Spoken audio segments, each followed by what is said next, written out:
that. Right, wonderful. And I'm going to get going and I'm going to share my screen. And all right, it's not. Oh, of course it popped up with that. So, and you know what I'm going to ask, I'm going to turn my camera off, and I think it would be great if everybody else would turn their camera off. That will actually make for a better recording for everybody. And then when we're done, we can all come back together and turn our cameras back on if people want to do that. So I'm going to go ahead and stop my video. And it would also be wonderful if everybody could keep themselves muted, again, for better recording purposes. And then I am, of course, as you can tell, I'm by myself. So that means I have to be speaker and moderator at the same time. I'm going to do my best to stop and ask questions. And if though you do have a question, you know, feel free to unmute and ask those questions. You can also put a question in chat. I try to watch the chat as well. Sometimes I'm a little delayed with that, but feel free to put a chat in. And then of course, you are welcome to ask questions at the end. So with that, talking about our goals today. So we're going to talk about finding grants, but I really want you guys to understand that grants are really just one small piece of the fundraising puzzle. So we're actually going to talk about a lot more, just so that I'm able to provide you with, you know, a full, well-rounded experience today, so that you really understand grants. We already did our introductions. Although I should introduce myself, and I'll do that in a second. Then we'll dive into some background information about grants before we get into the Colorado Grants Guide, and we'll do some practice searching.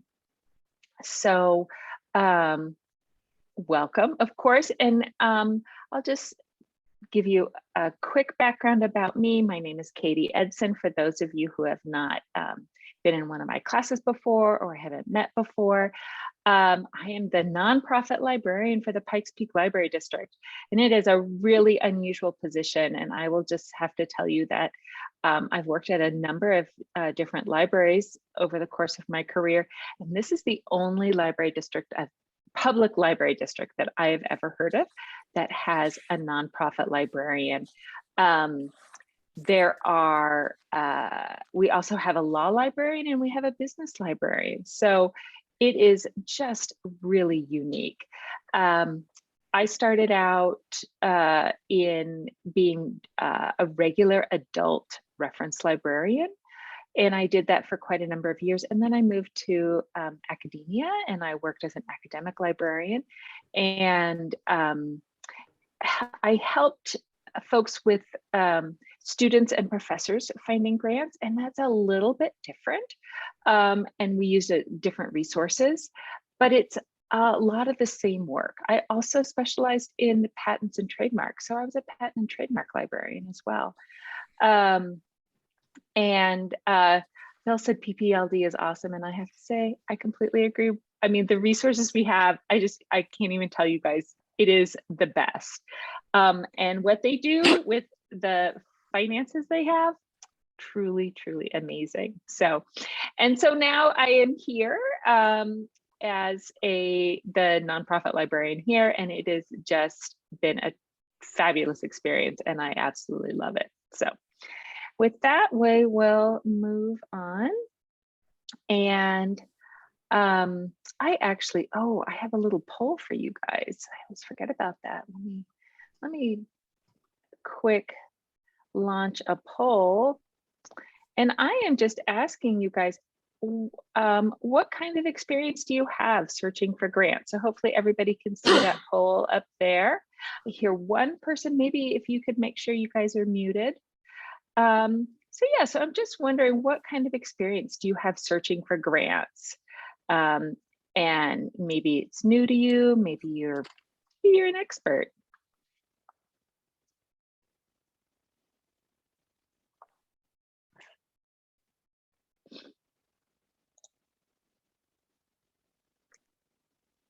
We have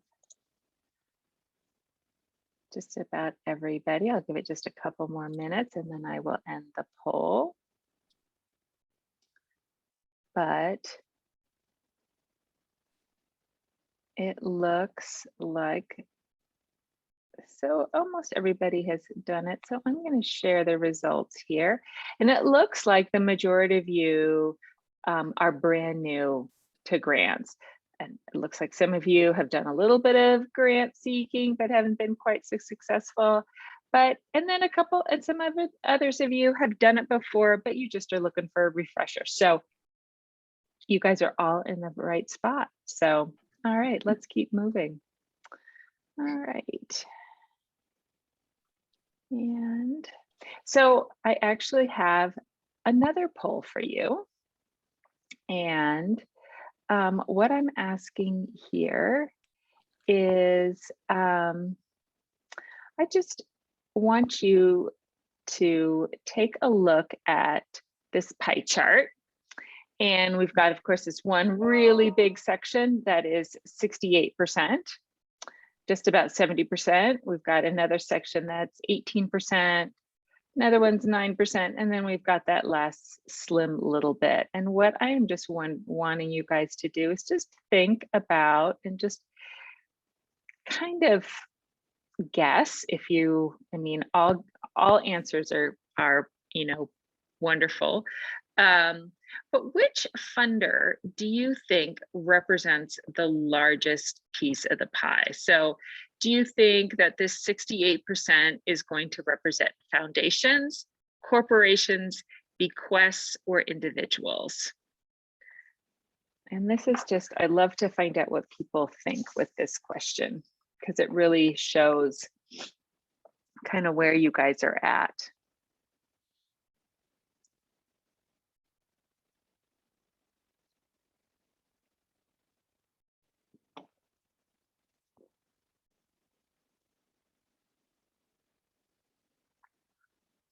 I'll give it just another couple minutes. Give you guys last thought. Oh, I got a question here. Oh, what are bequests?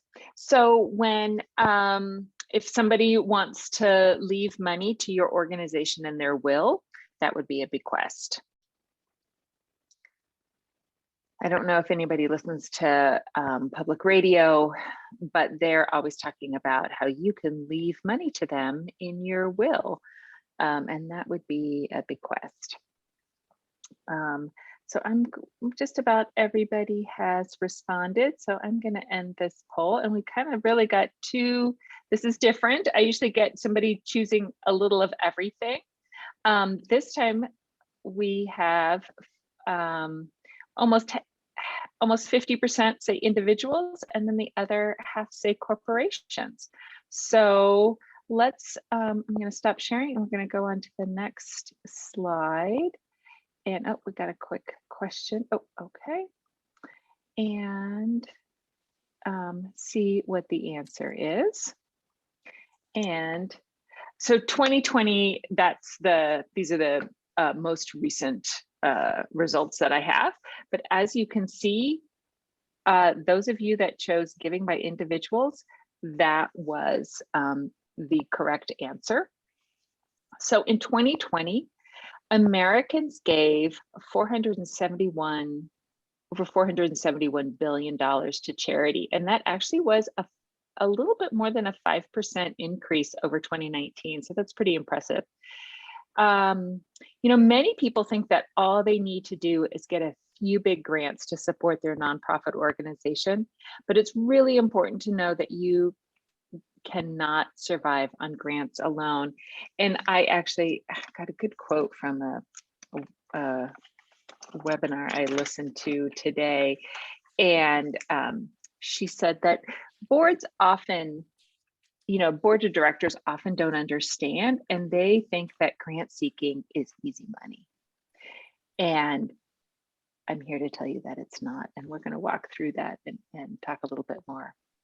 So if we take a look though here at the private sources of support for nonprofits in the United States, you can see that despite what some people may assume, foundations and corporations together really only account for a modest proportion of charitable giving. Really, the vast majority of private giving comes from individuals, people like you and me who give to their churches or their favorite charities. And the reason for that is simple. There are more people in the world than foundations and corporations put together. Another good reason, so that's like one really good reason to have individuals as part of your funding mix, is also that they tend to be more loyal over time. An individual may start giving small gifts to your organization, maybe $5 or $10, but with cultivation, those gifts could grow to include, right, in the end, maybe bequests, as we talked about a minute ago, through their wills, trusts, and estates. I don't know how many of you saw around November and December timeframe the Indie Give campaign. And that, I think, is a great example of giving small amounts. So if you are a nonprofit and you are part of Indie Give, this year there were 82 nonprofits that participated in this campaign. And an individual can then choose who they want to give to, and you can just give, say, $5 or $10 to 10 different organizations, or however much money you want to spend, but you're able to spread your money out. And so I did that. I did that last year, but I'll tell you, I did that this year. And even if I gave a small amount, say $10 to an organization, I got a really lovely thank you note from them. And I'm going to say, I will probably give them money next year as well.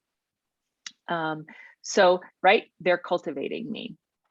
And we're not talking about wealthy people. I'm a librarian. I'm not wealthy, but I give to quite a number of charitable organizations. And wealthy people, though, themselves generally have foundations, and so they're generally going to be included under the foundation category. So, although foundations may be one component of your overall grant seeking strategy, again, you can't depend solely on foundations. You need to develop multiple revenue streams from various sources. Also, it's important to note that many people think that they can rely on a few large grants from a couple of big foundations, but most grants come from small, local, or regionally based foundations that you've probably never heard of in much smaller amounts. So now, here on this slide, I found this not that long ago, and I thought that it was pretty interesting. So where are the charitable dollars going? And you can see there's a 1% increase. This is, again, these 2020 dollars, and we're seeing change in comparison to 2019. But looks like in general, United States, we're giving the most, 28% to religion, next to education, and that went up 9%. What you can see declined was health and arts, culture, and humanities. And I can understand arts, culture, and humanity went down because we weren't able to buy tickets, because of COVID. So hopefully next year's statistics will show an increase in that because things have opened up a little bit more.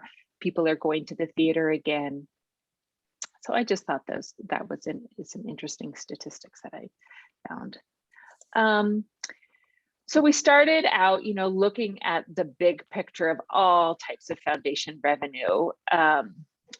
But now this slide, and I know this statistics are old, but I can't find a good slide anywhere of that shows newer the newer statistics, but it's still holding true. So this is showing, though, how nonprofits are supported. And looking at the nonprofit sector as a whole, fees for services is known as earned income, and that's the largest category. So that's this 47.5. And earned income is specifically the revenue generated from the sale of goods, services rendered, or work performed. And I like to give my favorite example, especially this time of year, Girl Scout cookies, right? Anybody place their order? So if you've ever bought a box, you have contributed to the Girl Scout organization. Now, fees for services from government, that's the next one. That comes from like Medicare, direct contracts, grants, and direct loans. So, and we're talking, as an example, would be public universities that are supported by taxpayers, and the government grants like for research that they receive. And so that's what I used to work in. Institutional grant makers like foundations, that fits into the private contributions category, and that's going to include foundations as well as corporations and individual donors. And other income down here, that's primarily like membership fees and special events. So before I move on, does anybody have any questions?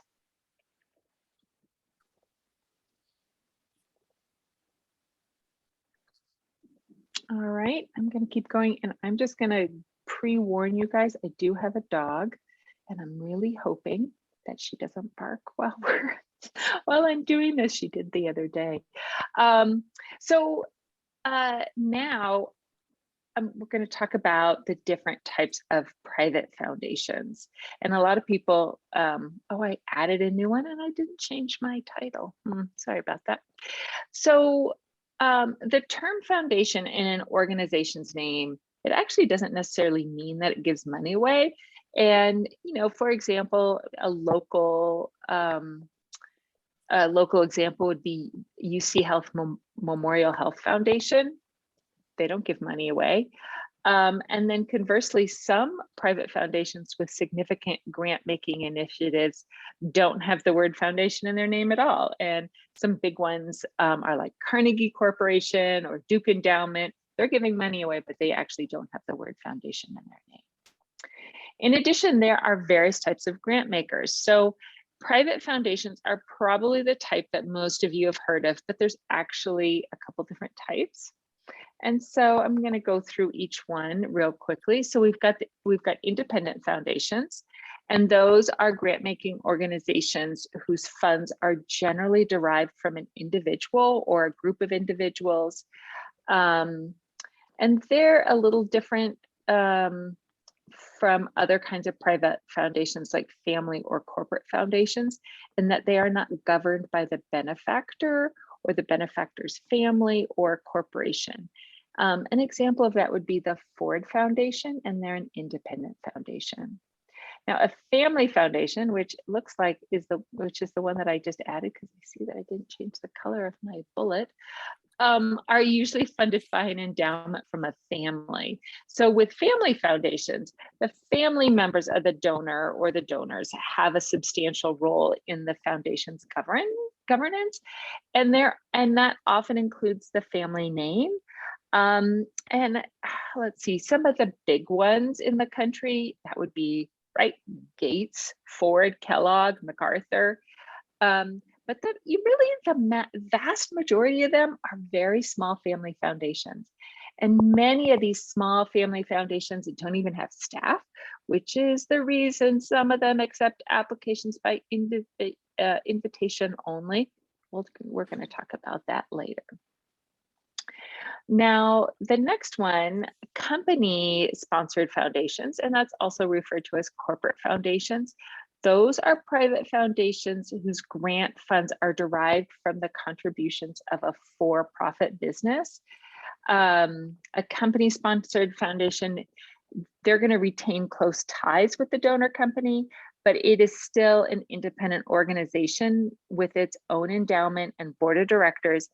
and it's subject to the same rules and regulations as private foundations. An example would be the Bank of America Charitable Foundation that's here in town. And then one type of private foundation, though, that works a little differently is an operating foundation.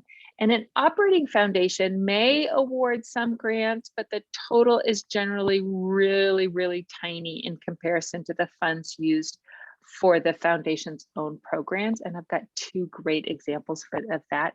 And that would be the Cheyenne Mountain Zoo Endowment Fund, right? You go and buy some lettuce to feed the giraffes. That money is going back into their foundation, and it goes directly to support their programs there at the zoo. Another great example, of course, is the Pikes Peak Library District Foundation.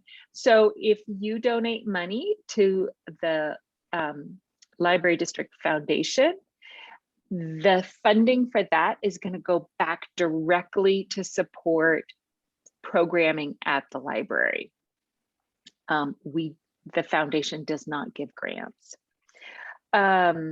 I did leave one off the slide, and that's international foundations, which generally don't come up very often at the library. And they're typically foundations based outside the United States that make grants in their own countries and overseas.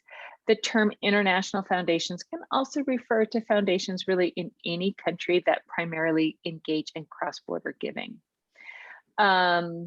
There's also public charities, which we're not going to go into detail today, but a couple of those would be like nonprofit universities, hospitals, and schools.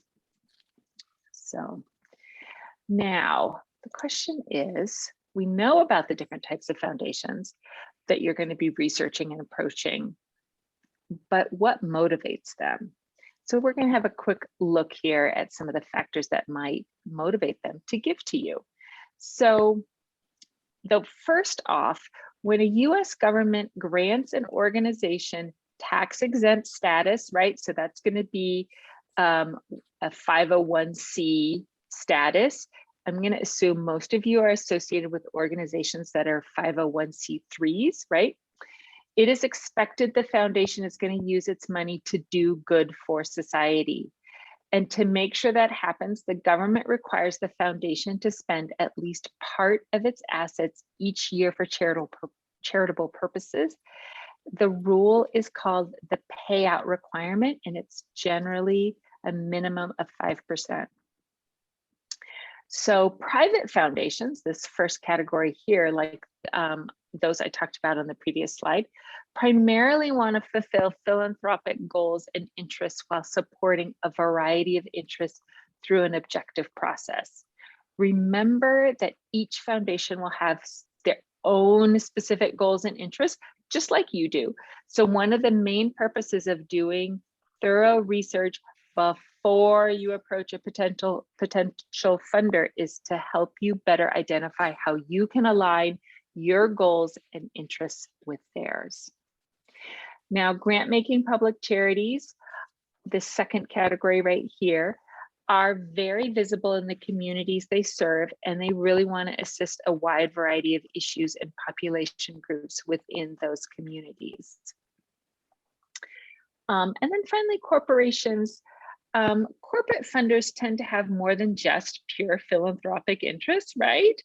They often give money to nonprofits to help advance their business objectives, to increase their visibility, and to enhance their image, but they're still giving back to the community where their employees and consumers live and work. All right, any questions about any of that? All right, so now, this is the nitty-gritty here. So when approaching funders for support, you have to prove to them that you are a credible nonprofit organization with the capacity to carry out a well-planned idea or purpose or project. You must also show that it isn't just about the need of your organization, but the people you are serving and the impact it will make. Questions to ask yourself: How is what you're asking for going to change lives? You know, for example, if you're asking for money to renovate a building or hire new staff, what difference will that make in your community and to the people you serve? How will it better help you achieve or advance your mission? Because, right, you are competing with all the other nonprofits in our community. What is going to give you the competitive advantage? What is going to make a funder want to give you money over somebody else? So you're going to ask yourself, are you credible? So I really stress with folks that the first step in the process really is finding out the potential of your own organization.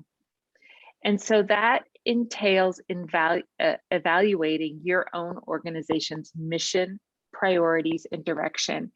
And, you know, we all kind of, well, I guess not everybody, but a lot of people cringe at the thought of doing like some sort of strategic planning or something like that. But I will tell you, if your organization has a long-range plan and can tie your programs to your long-range plan and your larger mission and vision, funders will love to see that. So that's just something to think of. Funding officials also will first want to be certain that the purpose of a nonprofit organization or project matches the funder's interests. Other issues that concern a funder and which help to establish an organization's credibility, include, first and foremost, are you a legal nonprofit? So foundations are required by the IRS to give to charitable organizations, as I mentioned, for charitable purposes. So one of the first things they need to know is, are you a legal nonprofit? Which means, do you have your 501c3 letter of determination? Foundations absolutely cannot give your organization a grant without it, and that's under any circumstance. I had somebody ask me the other day, they're looking for money for a 501c6, and that's really difficult. They're still a nonprofit, but they're a different type of nonprofit. And that's really kind of goes to small business loans, other things like that. Second, do you have a compelling mission that is compatible with the funder's focus area? So finding out what this particular funder cares about and knowing how your mission and purpose align with the funder's interest is an essential part of grant seeking. Do you have strong leadership and qualified staff? One of the things many funders want to see is your list of board members, as well as some information on the knowledge and expertise of your key leaders and staff. You know, they're all wondering if they should support you and why. Do you provide high quality programs that meet the needs of the community? You need to be able to demonstrate to a funder what you can do better than anyone else. What's your niche or added value to the field? To fully answer this question, you need to know who your competitors are too. Who's doing similar work as your organization? What's different about what you're bringing to the field or your approach? What need are you responding to that isn't currently being addressed? You must be able to clearly identify and articulate your competitive edge. You also need to demonstrate that what you're doing is having a measurable impact on the people you serve. A grant is an investment, and like any investment, the funder wants to see a high rate of return with low risk. So think about it from the funder's point of view. If they're looking in at your organization, what do they see? They want to see a good investment and a long-term investment. They want to make sure that you're sticking around. So, you know, do you have a history of funding? They want to see maybe if you have a history of funding by other sources, and that could be governmental or private.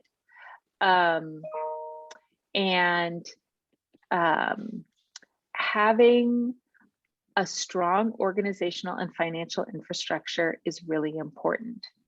Strong organizational and financial infrastructure is important in terms of capacity and credibility. It lets that funder know that you have the internal resources to get the job done and to manage the grant funds effectively and efficiently.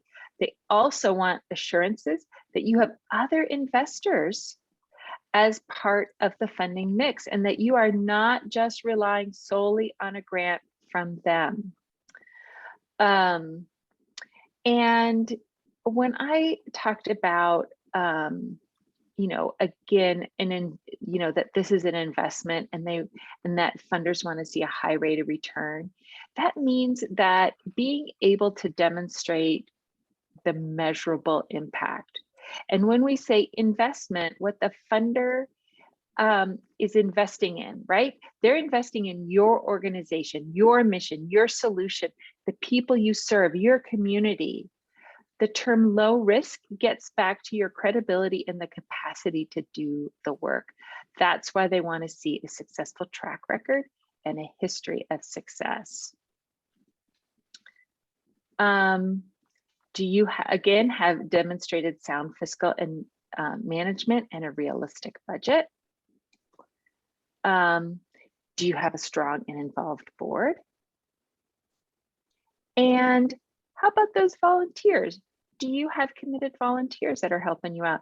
All of this plays into showing that funder how credible you are. And again, all of that is going to pull you ahead in this competitive grant field. So next, we're talking about identifying your funding needs. So successfully raising funds from foundations and corporations really requires a lot of advanced preparation on your part. As with any research, it's vital that you do your homework, which includes collecting, organizing, and analyzing the data you need. The more thorough you are, the better your chances for success. And there's quite a number of questions that you should ask yourself before you get ready to begin the grant seeking process. And I've talked about some of those. So a lot of what I'm talking about is research, and that we're gonna talk a little bit more about that when we actually get into the database, but you still need to do a lot of homework even before you get into that database, right? You really need to know about your organization. And the goal of your research is going to focus on the match between your organization's needs and the funding interests of the grant maker, and then you're going to be able to develop a list of prospects. So again, you really need to do your homework about your own organization, right? And its needs and your funding interests before you start the process of searching.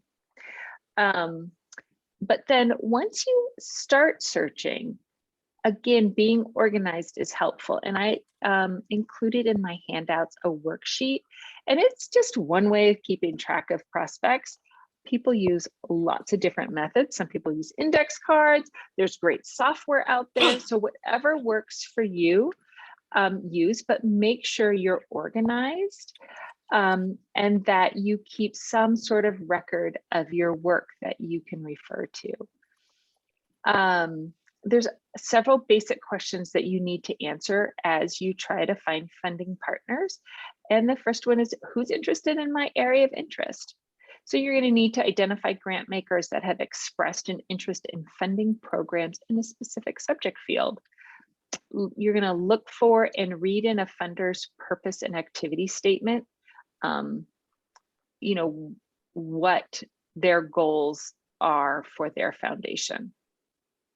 And I'm going to show you where you can find that. So it's not like you have to go hunting that down. Then you're going to want to know who funds in my geographic region. And I'm using terminology that you're going to see over and over again when you are in various grant seeking databases. Although some give nationally and even some give internationally, most funders limit their giving to specific geographic regions. So you'll need to locate organizations that give in like a particular city or your state or your region. You're going to want to know who will provide the type of support I need. So you're going to need to find grant makers that provide specific types of support, such as building funds, seed money, operating support, or endowment funds. COVID has changed things a little bit, but most of the time funds will go to program development because that's a little flashier. If you have to report back to your board, do you want to say that you gave money to a nonprofit for their operating funds, or do you want to report back to your board that you gave a grant for some really cool after school reading program, you know, which is flashier. But COVID kind of changed that because so many nonprofits were like, we just need to stay afloat. We just need operating funds. And so a lot of funders really loosened up, which was really wonderful. You're going to want to pay particular attention to any limitations or restrictions, and that's also going to be found in any grant seeking database. You're going to, you know, look to see if the potential funder have any criteria that would prohibit your organization from obtaining funds. Are there types of support the funder will not provide? These statements will also give you very specific geographic funding priorities and also indicate whether or not a foundation is accepting proposals. And we're going to go through that all step by step once we get into the database. So again, I've got that prospect worksheet for you. I recommend, you know, keeping track in some way. So you're going to be, in the long run, looking potentially at even hundreds of funders as you are seeking for a grant. And you need to remember, did I look at them already? Why did I like them? Why did I not like them? Maybe your top 10, you might rank. Who should I give my my greatest energy towards? You know, so you can fill out as much or as little of those of that prospect worksheet, or like I said, maybe you're gonna get some software that works for you. Whatever you find that works best is going to be what you're going to use. And I have here why it's not a good fit, right? So why would you want to continue with researching this organization, or why you think it's not a good fit? Let's see. So you want to look for the right opportunities. And your time is valuable, and not all grant opportunities are going to be right for you. Again, your organization has limited time and resources, right? You guys are all nonprofits. You just don't have, this may not be your job. You may be volunteering. You know, it may be an all volunteer run nonprofit.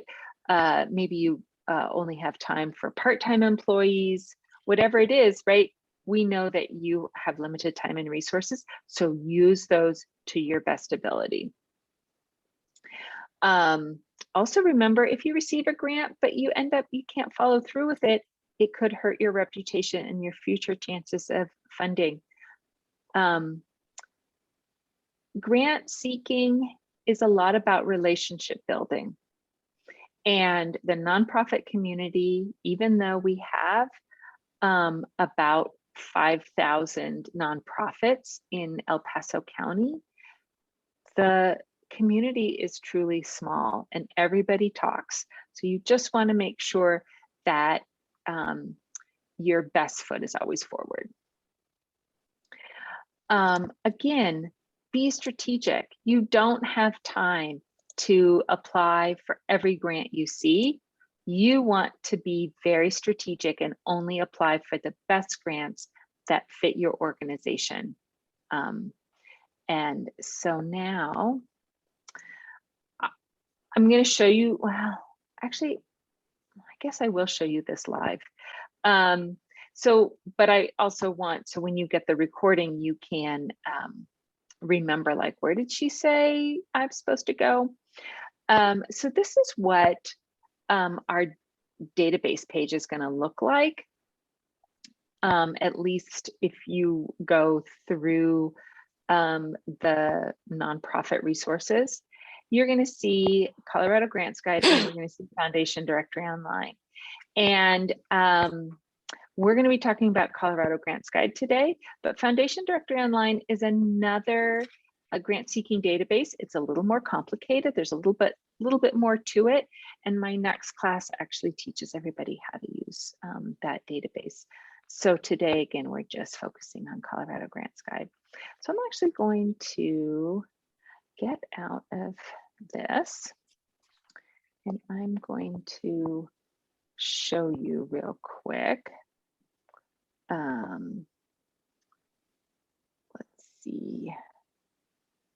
I'm going to get over to, come on, go away. I've got, sometimes it's really hard to get to my tabs when I have the bar down for, there we go.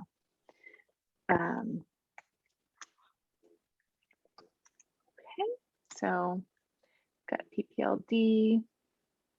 So this is the library's homepage. So I went to ppld.org. And right here, if you click on the research tab and then go to nonprofit resources, this is comes up is, and maybe you guys have been here before, some information about the Robert Hilbert Nonprofit Resource Center. And then across the tab, we've got some tabs. This will be a link to my other workshops. This is links to books that are in the nonprofit collection. This goes to some guides that will give you further information about nonprofit resources. But this page here, this tab is the database tab. And as I just showed you previously, so we've got Colorado Grants Guide. This is a little different. We've got Foundation Directory Online Essential. This is a pared down version of Foundation Directory Online Professional. You are able to access Essential from home with a library card, but you only get 1 day pass a month. So that means you get 24 hours in, 24 consecutive hours. So then there's that Foundation Directory Online Professional. It is only available in the Penrose Library. Grants to individuals is still available remotely, and that's going to be for folks who are looking for scholarships or fellowships. Maybe you're a musician or an artist. You're going to be searching for grants that way. So right now, if I click on this, what we're getting, so it's going to ask me for my library card number, and I would log in, and it's taking me to the old Colorado Grants Guide. So in my email, I talked to you guys a little bit about how we're transitioning from the old Colorado Grants Guide to the new Colorado Grants Guide. And I just got an email a couple hours ago telling me that it's not us, it's them. So they're hoping by the end of the week that the new Colorado Grants Guide will be up on the library's database tab. If any of you are desperate to start searching with the new Colorado Grants Guide that we're going to talk about in just a second, please shoot me an email and I will forward your email to our vendor representative with Colorado Grants Guide, and they will give you some remote access, short-term remote access until ours is up and running. So like I said, shoot me an email and let me know if that's what you want. But so we're not going to be talking about this today because also, if any of you have ever used the old version of the Colorado Grants Guide, it's going to completely go away. Like I think at the end of this month is what they're hoping. So I don't even want to like show you guys how to use that. So we're going to go to the new Colorado Grants Guide. And now this is, it will probably look just slightly different when you log in. This is an admin account that I have. So again, it might look slightly different for you guys. What you see across the top though is grants, funders, support. And this dashboard is where we're at right now. This is of course my account, so it will look different for you guys. And then we have a main search bar. And so you can search, you can start off your search really in 3 different ways. And one way right here is to just search for something. So I could say food, food access, and hit search. And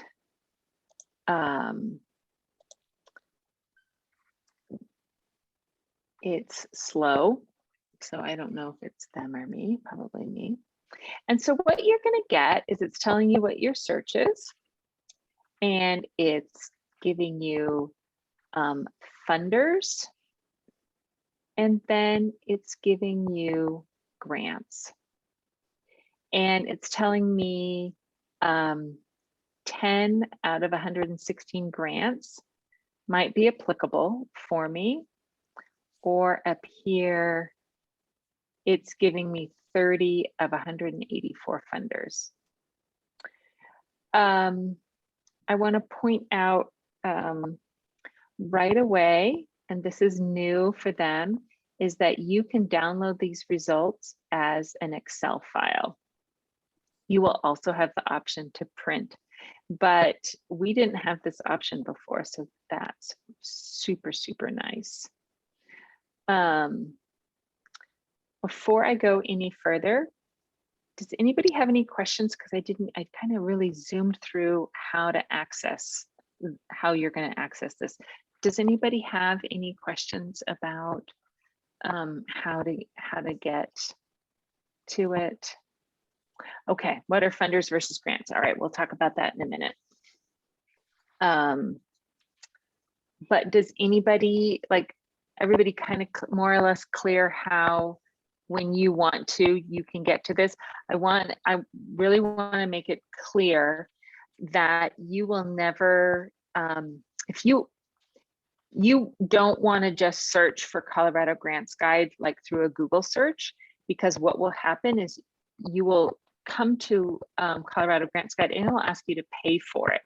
So you will need to always go through the library with a library card, unless you're in person in one of our libraries, because otherwise, like I said, it'll ask you to pay for it. When you go through the library, then it's free. So that's important. All right, sure, Lisa, I will, let me demonstrate again how to access, how to get there. So again, we're going to go to the library's homepage, ppld.org. I was on the phone with an elderly woman and she could not understand that I said ppld.org and she couldn't quite, I said, like for Pikes Peak Library District, she still didn't understand what I was talking about. So hopefully you guys all see ppld.org. And then we've got this research tab. And just to hopefully not confuse you guys, if you completely forget how to find Colorado Grants Guide, there's really two ways you can do it. One way is to go to all databases, and that will give you an alphabetical list of all of the library's databases. And so you would be able to find Colorado Grants Guide that way. I feel like the easy way is to just click on my nonprofit resources tab and then go to the databases tab. And then you would click on Colorado Grants Guide. Now, the Colorado Grants Guide I am showing you today, that will be here as soon as the folks with Colorado Grants Guide fix some technical issues. So it will be there. Right now, the old guide is there, but this same link here is going to take you to the new one as soon as it's fixed. Did that help, Lisa?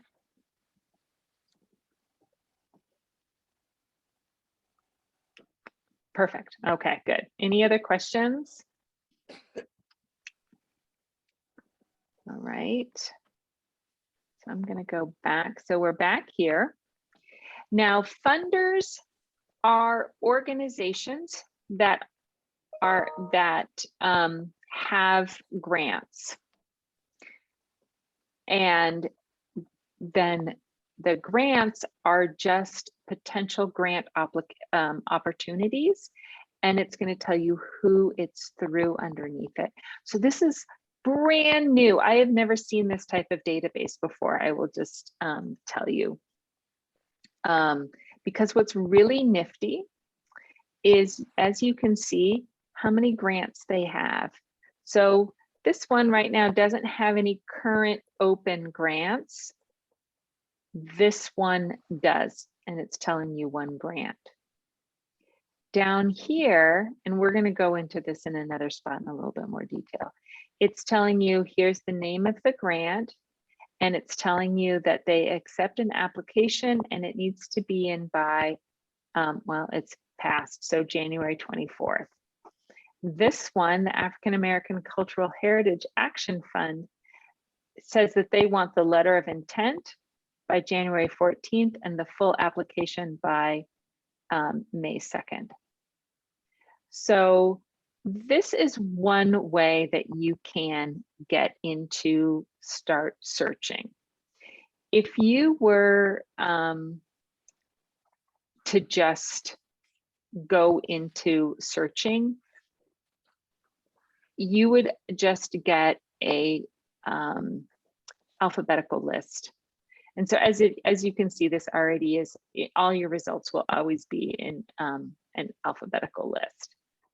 So let's go to funders. And this is a different way that you can search. So maybe you want to specifically look for funders who are funding in your area of interest. And it is rather slow, so we're waiting. Our rep was telling me that their site's a little bit slow as they are working on things on the back end. So I think that's probably what's happening today. So here, immediately it's telling me that there's 632 funders, and I'm seeing 30 of them. If I want, I can change that. I can see all. Or I can just see 90 per page. I'm going to leave it at 30. Why not? The blue, or I guess it's green now, isn't it? Is saying that they are currently inactive. So there is a way that you can change it so that you only see active funders.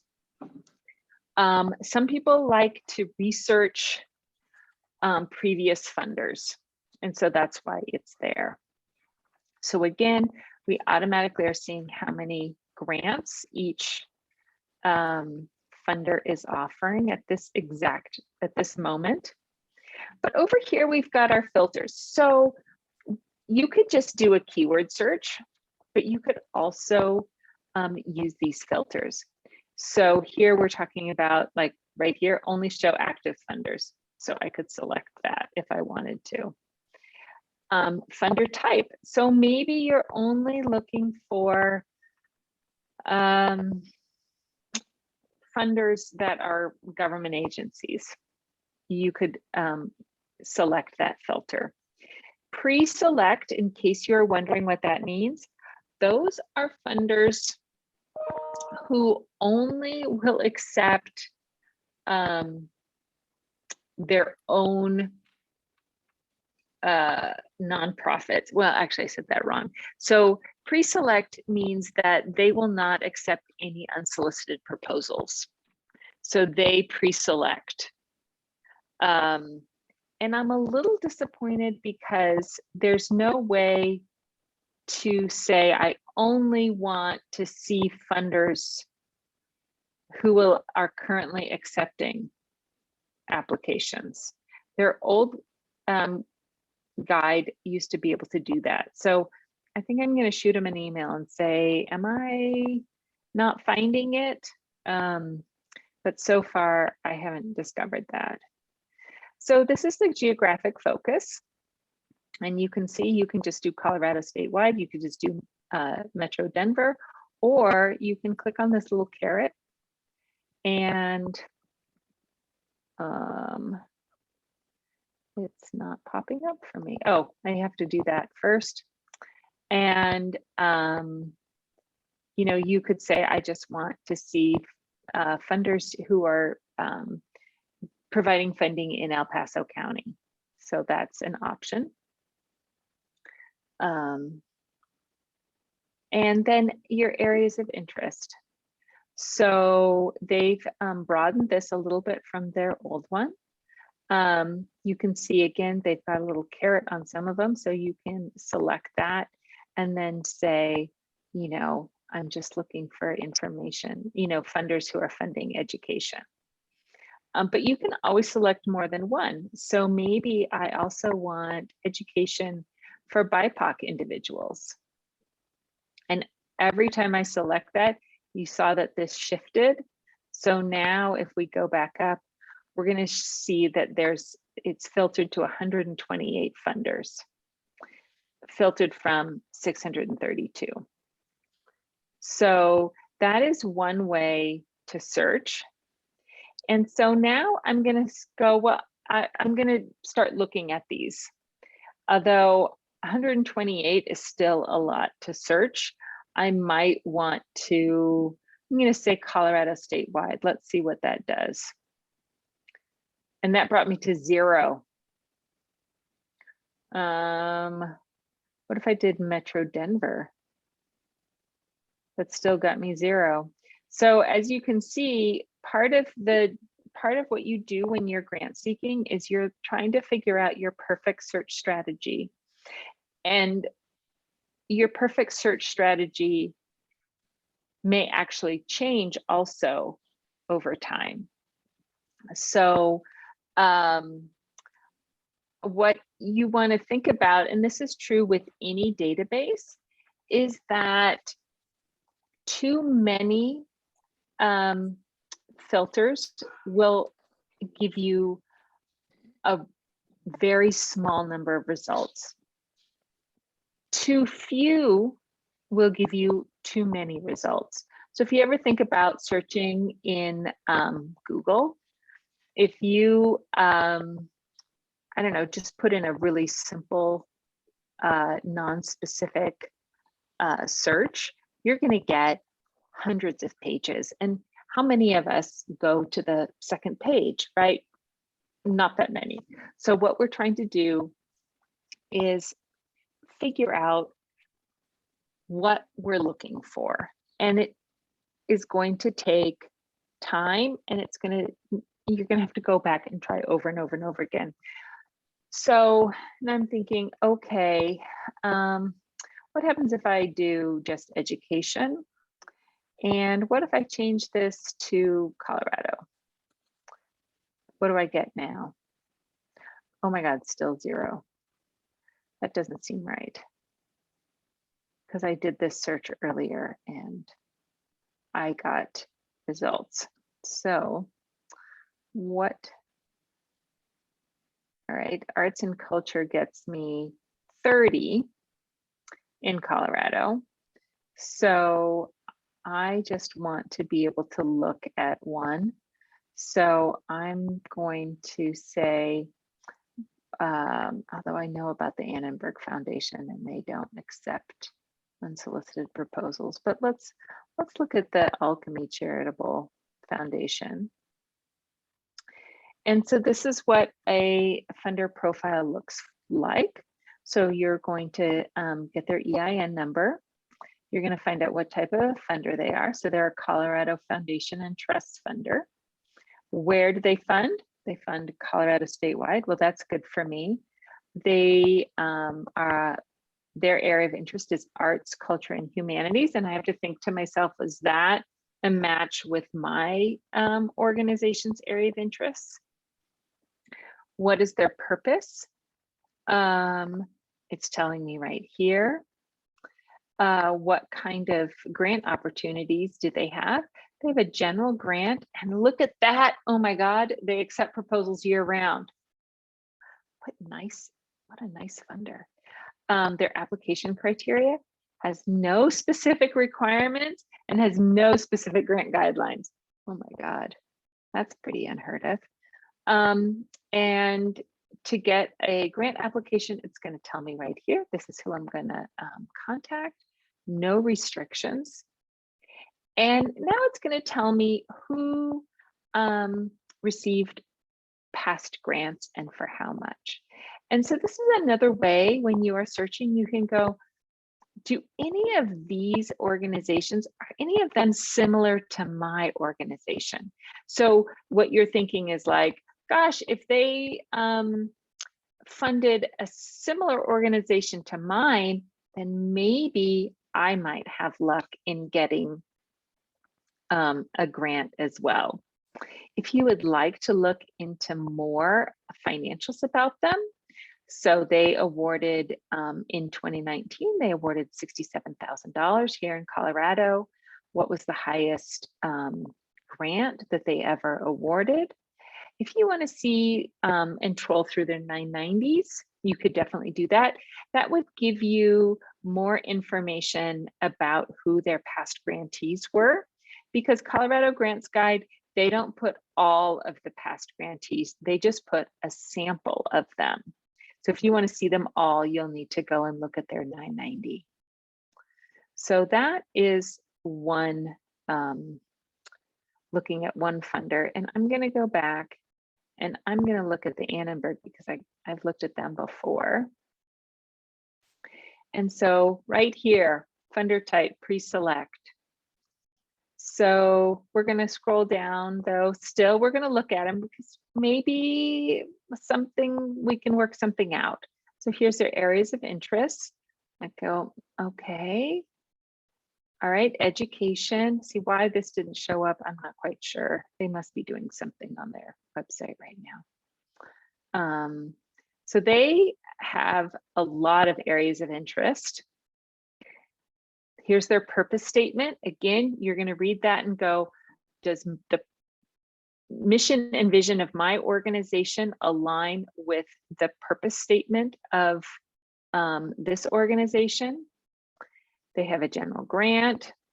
This is their application criteria. So they accept letters of intent. You're going to check the website for details, but here's the big one. They don't accept unsolicited proposals. And they have their restrictions. So right here, the foundation gives priority to 501c3s and organizations serving the 5-country region of Greater Los Angeles. So that's, but they will still give in Colorado because otherwise they wouldn't be in the Colorado Grants Guide. They have a long list of restrictions here. So They don't give to capital campaigns, multi-year commitments. They don't do grants to individuals, grants to school districts. So you're going to read through. They don't give to grant or faith-based or religious organizations that proselytize. So you might see this as a restriction for some funders, but if you are faith-based, but yet you don't restrict who you are providing, this restriction generally doesn't apply to you. So if you're Marian House, which is a religious-based organization, but yet they don't turn away anyone, this doesn't apply to them. Again, here's their past grantees. So they gave to the Aspen Valley Ski and Snowboard Club. You know, you can kind of see again, are any of these similar to mine? And then of course, more financials about them, and then contact information. So one of the things to consider is when you see that they do not accept unsolicited proposals, but you feel that their organization aligns with yours, you might want to contact them still. And you might want to say, how do I get into your funding cycle? You know, you could send them a well-crafted email that explains what your organization does and how it aligns with their organization. You know, nothing too long. Think about your inbox, right? You don't want a 6-paragraph, multi-page letter saying how wonderful your organization is. You would want a very short, well-scripted email that explains your organization and the project you're looking for funding for, and how can you get again into their funding cycle. You could, one of the handouts I gave you is for crafting an elevator speech. So craft a really good elevator speech, call them. If you don't reach anybody, leave that elevator speech as a voicemail and see if they don't get back to you. So that is the funder side. So now let's go over to grants and see what kind of luck we have with grants. Again, it seems like my wheels are spinning here. There we go. And again, first it's coming up with it's telling me there's 470 grants. Again, that option to download a spreadsheet. And when the application's open, but again, this is just all the grants in the system. So we would need to go through, again, our filters. Something different here because this is Colorado Grants Guide. It's gonna say, maybe you wanna look for, you have a really good common grant application already filled out. So you only wanna look for those grants that are accepting the Colorado Grants Guide. So there's 32 of them. Again, I only want updated information, application dates. Maybe you want ones that are accepted year round, or maybe you have a strategic plan in place with your organization and you're only looking for grants for the fourth quarter. You can search that way. Grant type, again, are you looking for an emergency loan or are you looking for project or program support? How much did that change? Really nothing, it changed by 1. So most of these are going to be, it looks like program project support. Again, we got geographic focus. So maybe I'm going to say Colorado statewide again. Let's put that down to 14. And then areas of interest. And we can see, maybe we can choose something here. I'm going to say religion. And That brought us to 6. So now I'm going to look and at the general grant for the Quick Foundation. So it looks like I would have time maybe to, if I had something pretty much pulled together, I might be able to get an application out in April. If not, maybe I could get it in September. So I'm going to take a look at this grant. And telling me Colorado statewide. It's telling my areas of interest and the grant type and its purpose. Again, does this align with the mission and vision and purpose of my organization and the projects and programs that I'm trying to support? This foundation has a target of making 50% of our grants to rural Colorado organizations. Maybe you are from a rural part of Colorado. So I've got application dates and it accepts that Colorado Common Grant. It's telling me how to apply, where to submit my application. Again, always important, those restrictions and who to contact. So that this may not be a feature that's available because I haven't seen the library version. Again, this is the admin version. I'm able to put this like a note, like a reminder onto my calendar. So again, it will be interesting to see if that's available or not.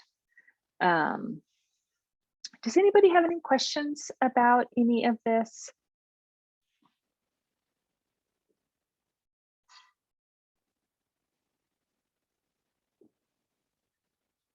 Oh, I didn't. Also, you can print the profile over here. And on the side, all of them you can quickly navigate. So if you just want to jump right down to contact, you click on that and it'll bring us right down. Let's see. What is a general grant? So that is I think it's just telling us that it's a that they have, it's not a specialized grant. And to me, I've only seen so far general grants, but it doesn't mean general operating support because it also will give capital improvement and it will also give project or program support. So I'm gonna have to ask that question because I haven't, you see all of these are general grants. This one is a motivated families grant program. Actually, I haven't seen that one before. So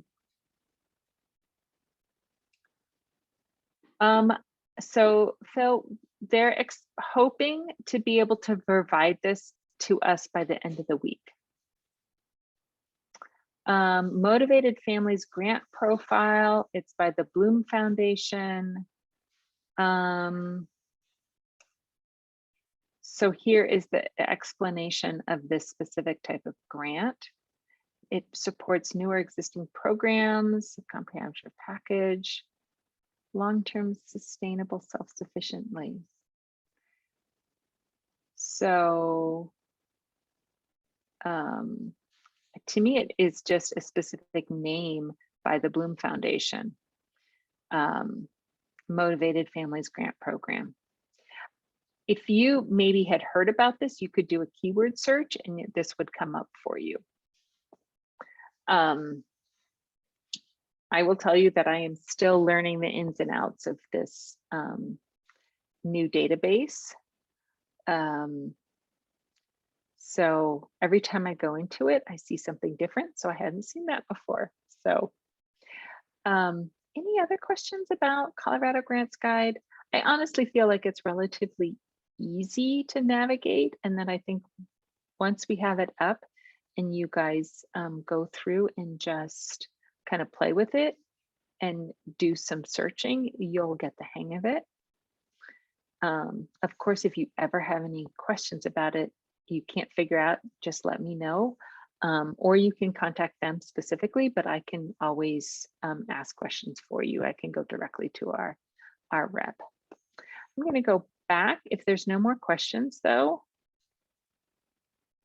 I'm going to go back. I've got a couple more things I wanted to show you before we end.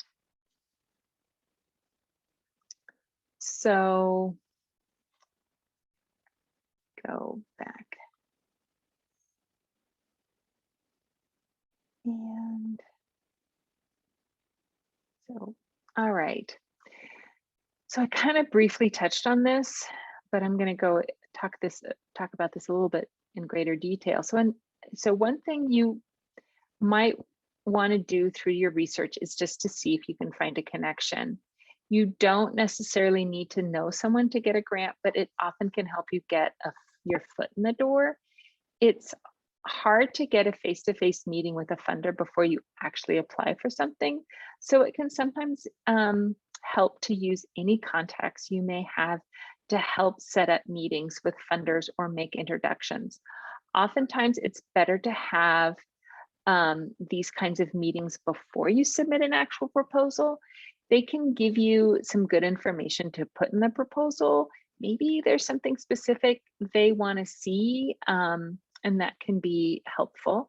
Also, you want to make sure that you're the one building the relationship and not your board member. So maybe your board member connected you with somebody, but you want to retain that relationship because often board members, right, they're going to leave the board at some point, and you don't want to have that contact leave with the board member.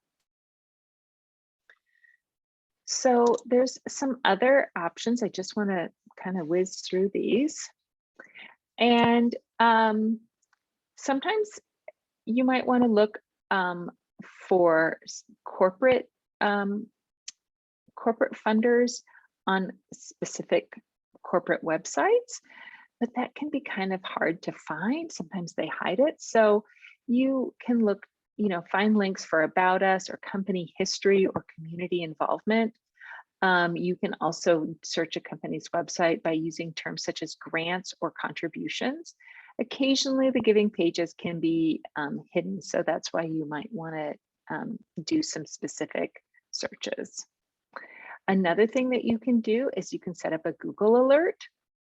So this is google.com/alerts, and you can set an alert. So like you could set an alert for, my example is the El Pomar Foundation.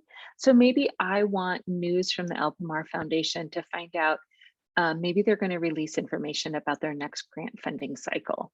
And I want to make sure that I get that notification right away. So you could set up alerts with your with a specific funder. Now, I think that Colorado Grants Guide is fabulous and it's free if you have a library card or you come into the library. I also think Foundation Directory Online is amazing. It's really the Rolls-Royce of grant seeking databases, but maybe your organization wants something else. There are a lot of other grant seeking databases. GrantStation is one, and if you belong to the Grant Professionals Association, you can get GrantStation for free.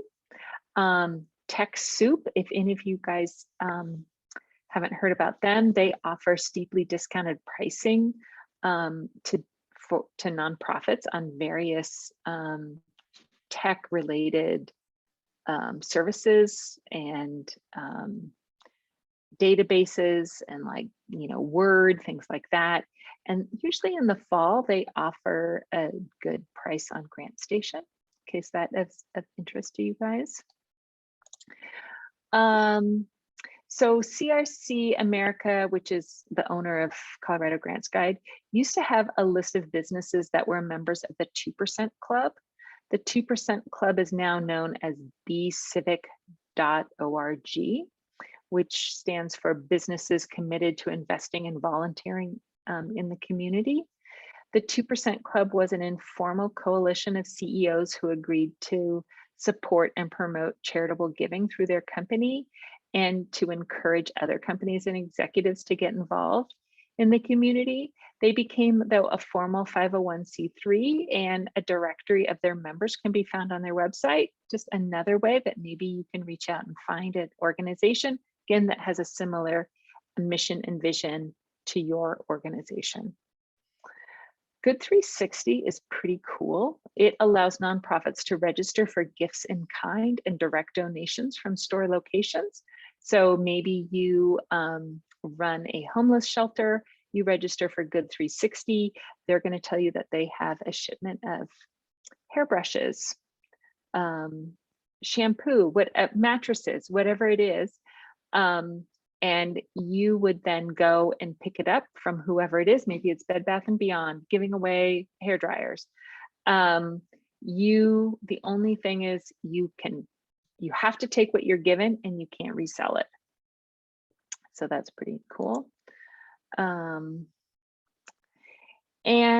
so now, right, you've done your homework. Now what? Many do not want the full proposal off the bat. They will typically tell you what they want. We saw that some want an LOI at a certain date before the full proposal.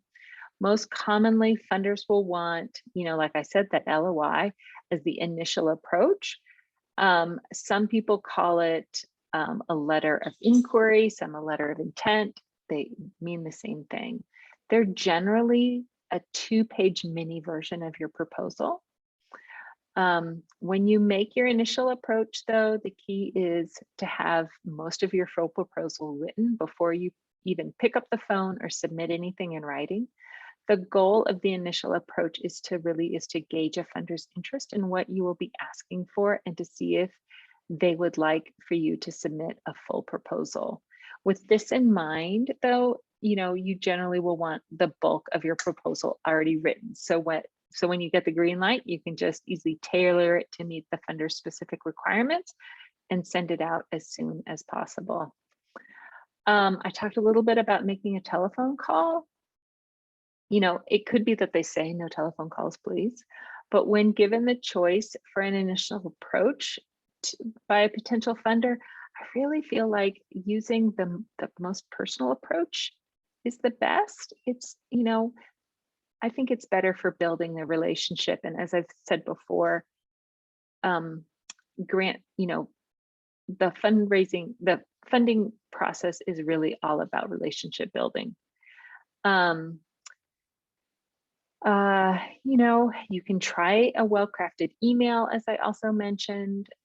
Some people think that's impersonal, but I think that if you craft it well, it can help you out. Though, again, make sure that you are brief and that it's well executed. You also want to know who you're talking to and why. So, there's that contact information on any database you look at. Well, Colorado Grants Guide and Foundation Directory Online are going to tell you who you're going to be contacting.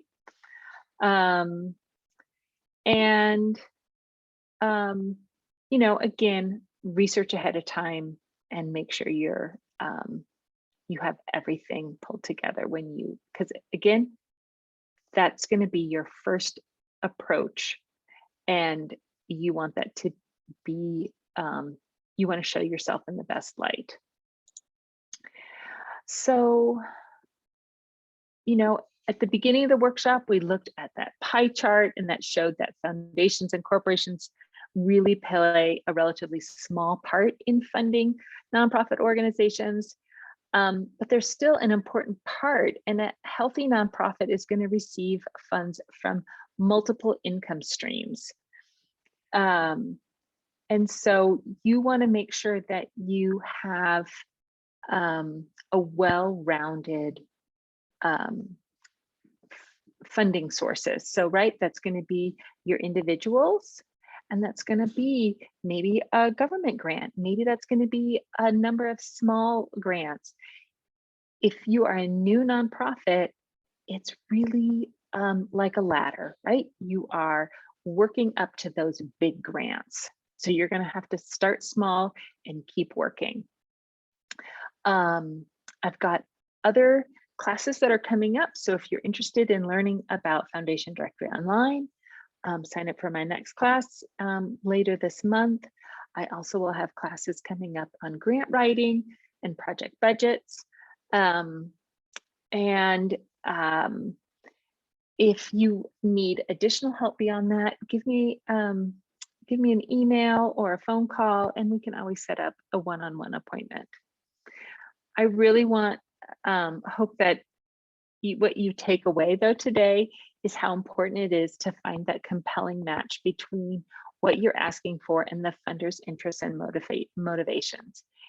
You want to make that convincing argument based on what's in it for them and your constituents, not what's in it for you personally.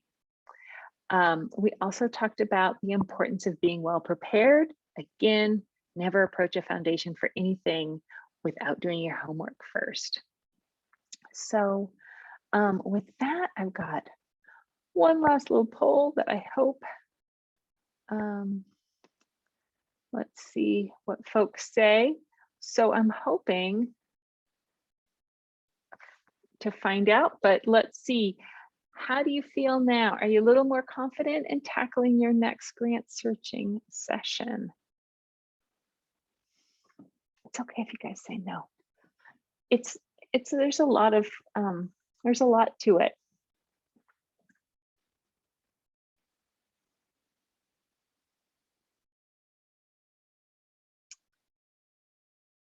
I'll just give it another second.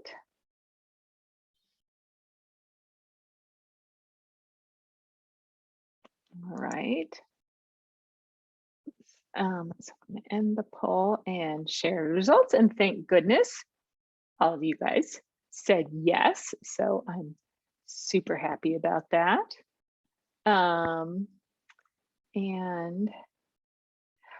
Yes, you will have a couple questions here. So I'm going to stop sharing. And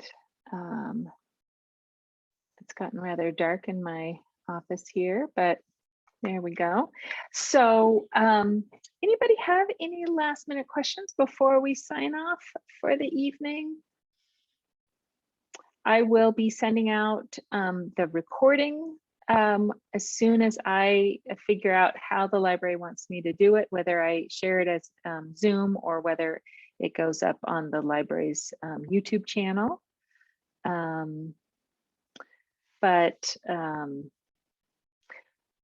Otherwise, yeah, any last minute questions or thoughts?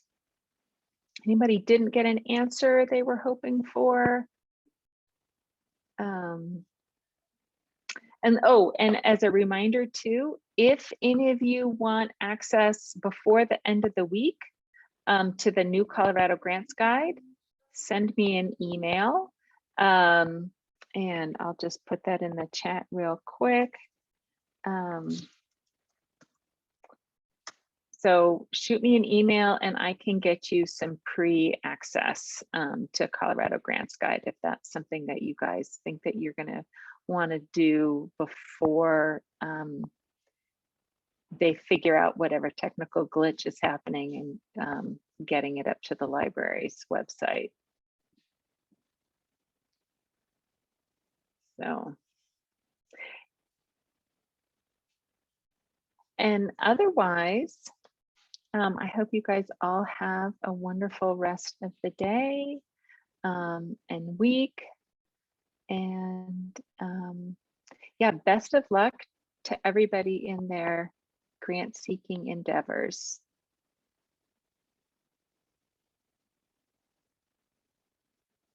All right, everybody. Have a great evening.